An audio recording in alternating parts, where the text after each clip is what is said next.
হ্যাঁ। নমস্কার। SIR form যেটা ইতিমধ্যে আপনারা হয়তো হাতে পেয়ে গেছেন, সেই ফর্মটা কীভাবে ফিল আপ করবো সঠিকভাবে সেটাই আজকে আমরা দেখব। আপনাদের কাছে এইরকম একটা এসআইআর ফর্ম দুটো করে পৌঁছেছে, তো এই দুটোই আপনাকে ফিল আপ করতে হবে। এখানে একটা আমার কাছে আছে এসআইআর ফর্ম, এইরকম দেখতে ফর্মটা অনেকটা। ফর্মে ফার্স্টে এখানে আপনার নির্বাচকের নাম, সমস্ত তথ্য প্রিন্ট করা আছে এবং নিচে name and contact number of BLO বলে লেখা আছে। ফর্ম ফিল আপ করতে কোনো সমস্যা হলে এই নম্বরে কন্ট্যাক্ট করবেন। তো ফর্মটা অনেকটা এরকম দেখতে, আমি বোর্ডে লিখেছি। প্রথমেই আছে এইদিকে একটা ঘর আছে, এদিকে একটা ঘর আছে। এই দিকের ঘরে যে গ্যাপ জায়গাগুলো আছে সেখানে আপনারা কোনো কিছু লিখবেন না।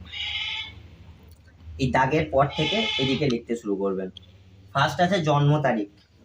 আমি একটা ফর্ম ফিল আপ করছি, তার জন্ম তারিখ ধরুন 12/8/1977, এই ঘরে লেখা হয়ে গেল। তারপর আছে আধার নম্বর ঐচ্ছিক।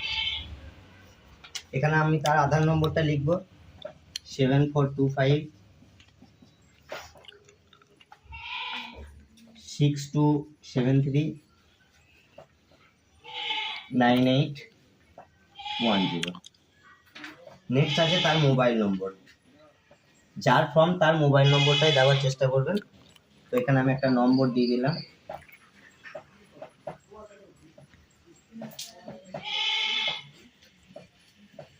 তারপরে আছে পিতার বা অভিভাবকের নাম। এখানে অবশ্যই পিতার নামটা লিখবেন।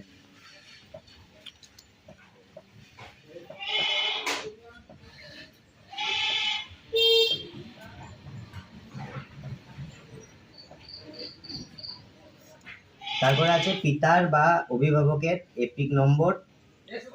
পাশে দেখবেন লেখা আছে যদি থাকে।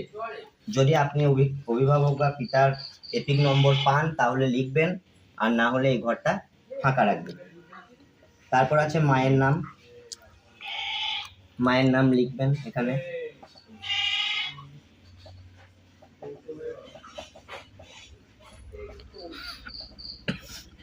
তারপর আছে মায়ের এপিক নম্বর যদি থাকলে লিখবেন, না হলে ফাঁকা রাখবেন। তারপর আছে স্বামী বা স্ত্রীর নাম যদি থাকে। যদি কেউ বিবাহিত হন তাহলে স্বামী হলে, যদি তিনি পুরুষ হন তার স্ত্রীর নাম এখানে লিখবেন। স্ত্রীর যদি এপিক নম্বর থাকে, এপিক নম্বরটা এখানে লিখবেন।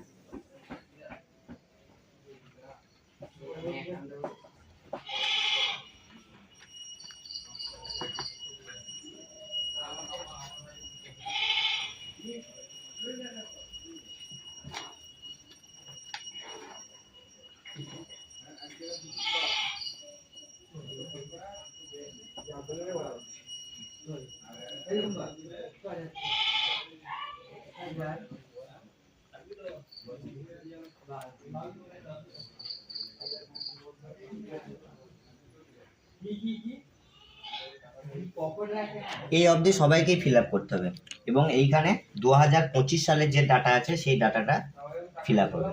2025 সালে আপনার যা ডাটা আছে সেই ডাটাটা এই অংশে ফিল আপ হবে। এটা হচ্ছে ফর্মের একদম সব থেকে উপরের অংশটা। এই দিকে কেউ লিখবেন না, এই দিকে লিখবেন। এখানে একটা ছবি আপনারা আটকাবেন। আমরা এই ফর্মের এই দিকে একটা অংশ আছে, এটা প্রথম পার্ট হয়ে গেল। এটা সবাইকেই ফিল আপ করতে হবে। সেকেন্ড হচ্ছে এই সাইডে দেখুন লেখা থাকবে সর্বশেষ এসআইআর এ নির্বাচক তালিকায় থাকা নির্বাচকের বিবরণ। তো এই অংশটা কারা ফিল আপ করবেন? এই অংশটা হচ্ছে যিনি নিজে, আমাদের পশ্চিমবাংলায় 2002 সালে সর্বশেষ এসআইআর হয়েছিল, তো যিনি নিজে 2002 সালে যার ভোটার লিস্টে নাম ছিল তিনি এই অংশটা ফিল আপ করবেন।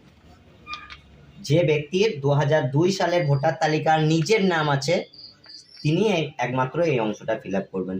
এখানে কি তথ্যগুলো আছে, কিভাবে আমরা ফিল আপ করবো?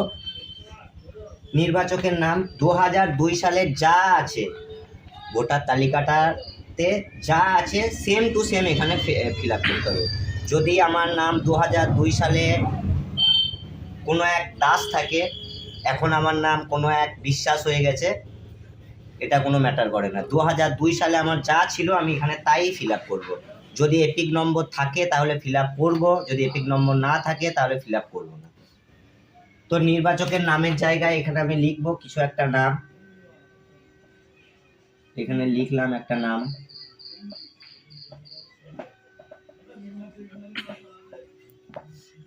এপিক নম্বর এনার যদি 2002 সালের যে ভোটার লিস্টটা আছে সেই ভোটার লিস্টে ওখানে যদি এপিক নম্বর থাকে তাহলে লিখবো, যদি না থাকে লিখবো না। আত্মীয়ের নাম 2002 সালে এনার ভোটার লিস্টের ভোটার যে তালিকা আছে সেই তালিকাতে আত্মীয়ের নাম যদি পিতার নাম থাকে পিতার নামই লিখবো, যদি স্বামীর নাম থাকে স্বামীর নামই লিখবো, যদি মায়ের নাম থাকে মায়ের নামই লিখবো। এখানে আত্মীয়ের নাম যা আছে তাই লিখবো।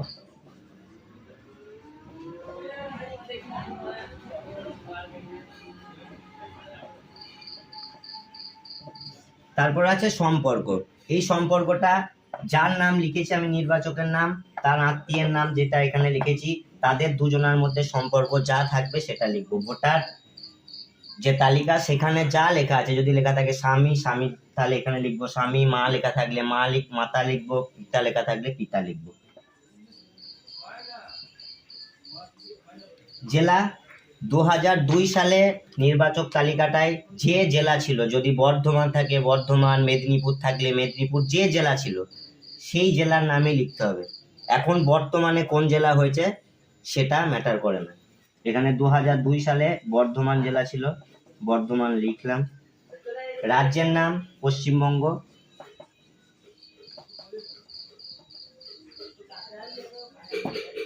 এরপর আছে বিধানসভা ক্ষেত্রের নাম। প্রত্যেকটা ভোটার লিস্টের বাঁ দিকে একটা বিধানসভা নির্বাচন ক্ষেত্রের নাম এবং নম্বর লেখা থাকে। নম্বরটা এখানে লিখবো না, শুধু লিখবো বিধানসভা ক্ষেত্রের নাম। এখানে ক্ষেত্রের নাম আমি লিখলাম কেতুগ্রাম।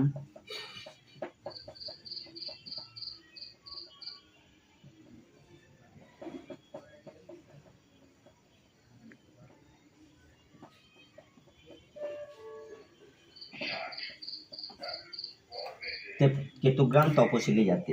এবার বিধানসভা ক্ষেত্রের নম্বরটা লেখার জন্য এখানে একটা ঘর আছে, সেখানে লিখব এটার নম্বর হচ্ছে 282।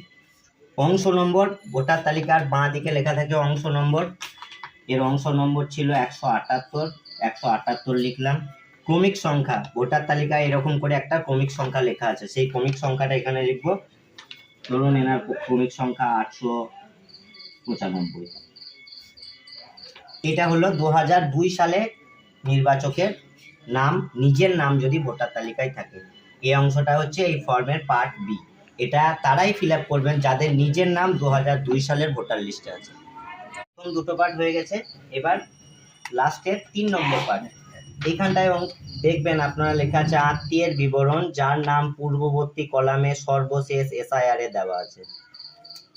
এই অংশটা কারা ফিল আপ করবেন? যাদের নিজের নাম 2002 এর তালিকায় নেই, তার মা বাবা দাদু ঠাকুমা কাকা জ্যাঠা দাদা ভাই যে কারোর নাম আছে তারা এই অংশটা ফিল আপ করবে।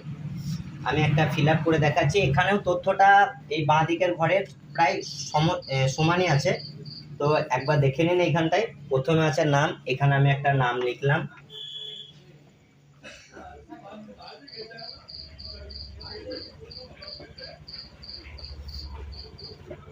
তারপরে এপিক নম্বর একটা লিখলাম যদি থাকে।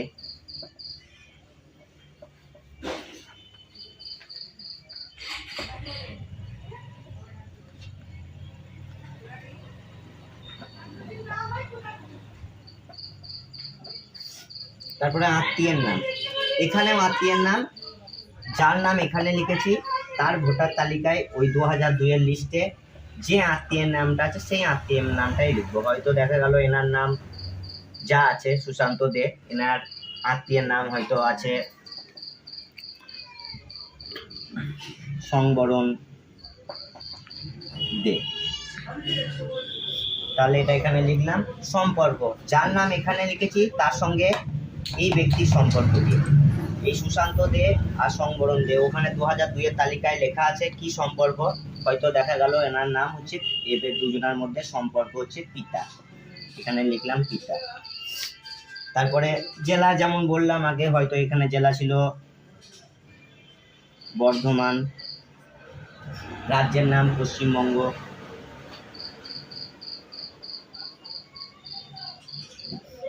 বিধানসভা ক্ষেত্রের নাম কাটোয়া, বিধানসভা ক্ষেত্রের নম্বর হয়তো আছে এখানে 280, তার অংশ নম্বর হয়তো দেখা গেল 90 বা 92 যা আছে, তার ক্রমিক সংখ্যা দেখা গেল হচ্ছে 800।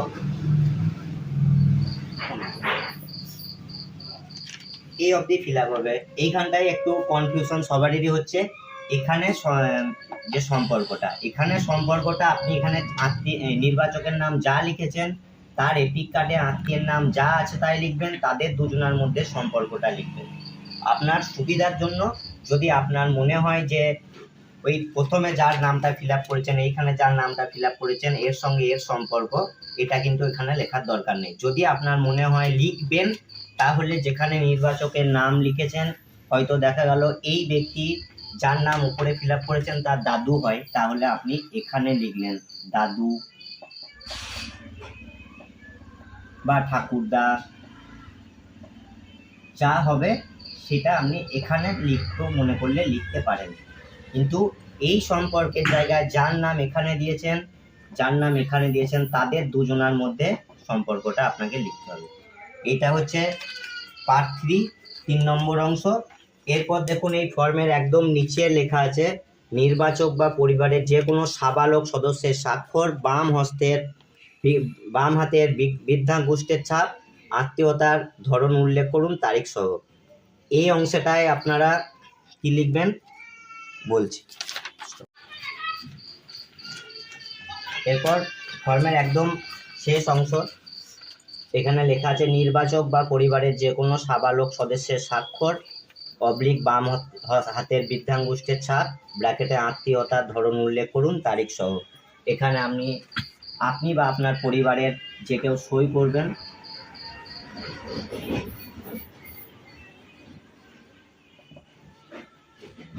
এটা যদি আপনি নিজে হন তাহলে এখানে আর ডেট দিয়ে দিলেন।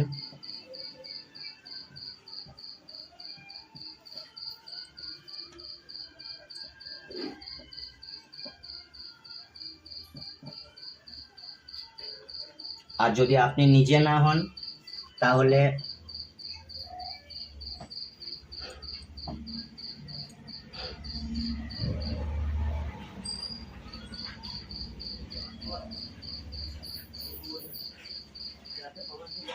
এখানে লিখলেন এনার সম্পর্ক হচ্ছে যে বিকাশ দাসের ফর্ম, বিজলি দাস সই করছে, ওনার সম্পর্ক হচ্ছে স্ত্রী, এখানে ডেট দিলেন।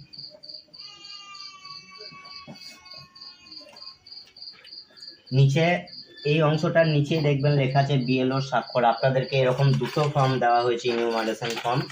এই দুটো ফর্মই আপনাকে ফিল আপ করতে হবে। একটা ফর্ম প্রথম যে কোনো একটা ফর্ম, সেই ফর্মটা বিএলও নিয়ে নেবে, সেখানে সে সিগনেচার করবে এবং যেটা আপনার কাছে রয়ে যাবে এখানে বিএলও আপনার সই করে দেবে। এবং এইটুকুনি আপনার কাজ, এরপরে আর কোনো কাজ নেই। আর যদি আঙুলের ছাপ দেওয়ার থাকে তাহলে যে আঙুলের ছাপ দেবে সেখানে এই সইয়ের জায়গায় তিনি কি করবেন, এরকম আঙুলে কালি লাগিয়ে এই সইয়ের বদলে আঙুলের ছাপ একটা দিয়ে দেবেন। এখানটায় যে আঙুলের ছাপ লাগবে, ধরুন এরকম একটা আঙুলের ছাপ তার হয়ে গেল, এখানে আঙুলের ছাপটা তিনি দিয়ে দিলেন। এইটুকুনি আপনার কাজ। এবং